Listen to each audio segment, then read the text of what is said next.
Inilah yang menjadi alasan kenapa Presiden Joko Widodo menolak pembangunan jembatan Selat Sunda.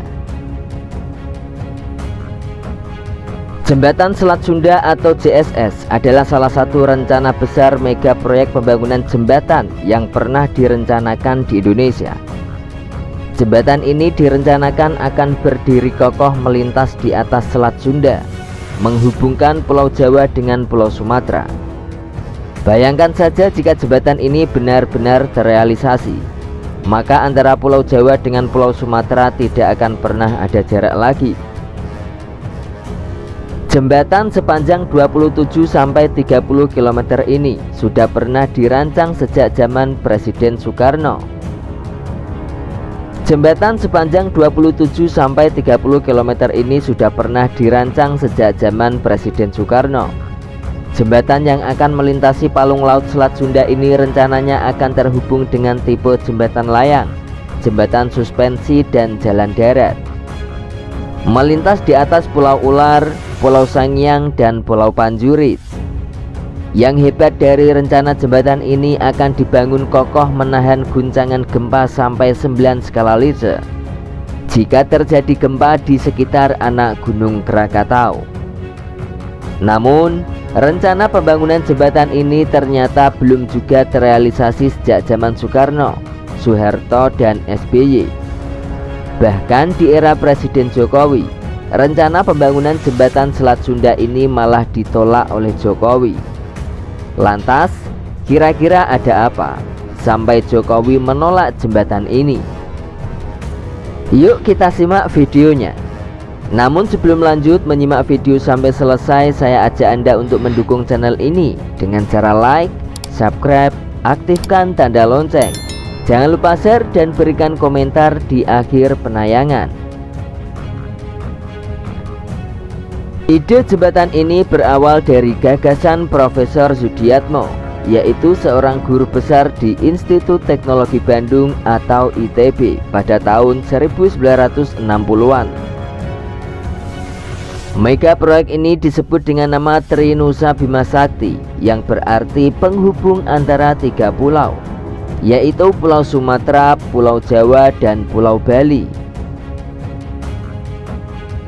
Pada tahun 1965, Soekarno sebagai Presiden Indonesia memerintahkan kepada ITB agar melakukan uji coba mendesain jembatan penghubung Pulau Jawa dengan Pulau Sumatera, di mana hasil dari percobaan tersebut berupa sebuah terowongan tunnel yang pada awal Juni 1989 terselesaikan dan diserahkan kepada Soeharto selaku Presiden Republik Indonesia pada saat itu. Pada tahun 1997, Soeharto memerintahkan kepada B.J. Habibie selaku Menristek pada saat itu agar mengerjakan proyek yang diberi nama Trinusa Bima Sakti. Saat itu Habibie memerintahkan Wiratman Wangsadinata, yaitu seorang guru besar dari ITB, agar melakukan riset teknologi jembatan ke negara Eropa. Berdasarkan hasil kajian, ternyata pembangunan jembatan ini membutuhkan 17.000 ton baja dan 50.000 tenaga kerja pengelas dan menghabiskan biaya sekitar 100 triliun rupiah pada saat itu. Kalau sekarang mungkin nilainya sudah berlipat-lipat ganda. Profesor Wiratman Wangsadinata melakukan pengkajian uji coba desain kembali terhadap perencanaan jembatan penghubung antara Pulau Jawa dan Pulau Sumatera. Hasil pengkajian menyatakan bahwa penghubung dengan melalui sebuah jembatan ternyata lebih layak bila dibandingkan dengan penghubung dengan melalui sebuah terowongan di bawah dasar laut. Presiden Soeharto memilih jembatan karena lebih monumental dan bisa dijadikan ikon negara Indonesia. Sedangkan untuk jembatan Selat Bali yang menghubungkan antara Pulau Jawa dengan Pulau Bali belum terlaksana, karena pemerintahan daerah Provinsi Bali belum bersedia menerima rencana adanya jembatan penghubung antara Pulau Jawa dan Pulau Bali. Namun, rencana pembangunan jembatan ini harus berhenti karena krisis ekonomi pada tahun 1998. Lalu pada masa pemerintahan Presiden Susilo Bambang Yudhoyono dilakukan revisi Peraturan Presiden Nomor 67 Tahun 2005. Maka dibentuk kembali kelompok studi kelayakan yang terdiri dari 10 teknis, tata ruang, dan keekonomian, serta sosial. Bahkan proyek jembatan Selat Sunda yang sempat masuk ke dalam Master Plan Percepatan dan Perluasan Pembangunan Ekonomi Indonesia. Pada tahun 2007, Klub Arta Graha bersama pemerintah Banten dan Lampung membentuk konsorsium PT Graha Banten Lampung Sejahtera yang mayoritas sahamnya dikuasai oleh grup Arta Graha. Kemudian pada tahun 2009, konsorsium menyerahkan hasil prastudi kelayakan kepada pemerintah. Sementara itu, Institut Teknologi 10 November menolak pembangunan jembatan Selat Sunda.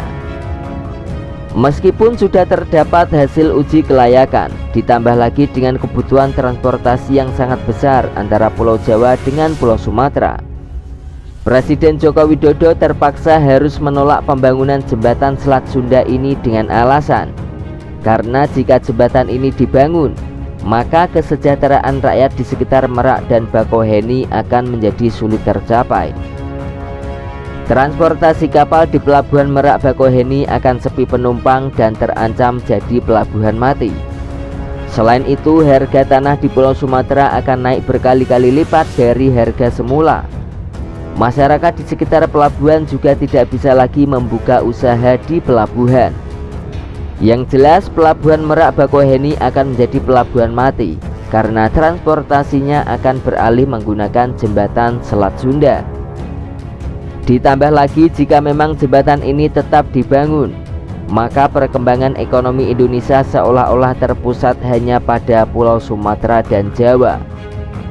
Dan ini tidak sesuai dengan konsep kemaritiman Presiden Joko Widodo. Belum lagi diperlukan dana investasi yang besar dan teknologi yang tinggi karena akan melewati palung Selat Sunda dan rawan goncangan gempa. Karena jembatan ini berdiri dan melintas berdekatan dengan Gunung Anak Krakatau yang sering terjadi gempa. Hal itulah yang menjadi alasan Presiden Jokowi untuk tidak melanjutkan rencana pembangunan mega proyek jembatan Selat Sunda. Presiden Joko Widodo lebih memilih membangun proyek lain yang lebih urgent, mengingat besarnya dana yang dibutuhkan untuk satu mega proyek. Namun pada Juni 2019, Gabungan Pelaksanaan Konstruksi Nasional Indonesia atau GAPENSI kembali mengangkat wacana pembangunan proyek jembatan Selat Sunda ini. Inisiasi proyek jembatan Selat Sunda dinilai penting untuk mempermudah pasokan barang dari Jawa menuju Sumatera maupun sebaliknya. Karena sampai saat ini transportasinya bergantung pada pergerakan kapal penyeberangan Merak Bakauheni. Seolah menjadi perdebatan panjang, pemerintah juga mengatakan kalau transportasi penyeberangan Merak Bakauheni masih lancar dan sangat layak digunakan. Menurut Presiden Jokowi, dana sebesar itu dapat digunakan untuk membangun bagian Indonesia yang lain yang butuh percepatan pembangunan. Lantas, akankah jembatan Selat Sunda yang dirancang sejak zaman Soekarno akan mandek di era Presiden Joko Widodo? Ataukah akan terrealisasi di era Prabowo Subianto? Kita tunggu saja informasi selanjutnya.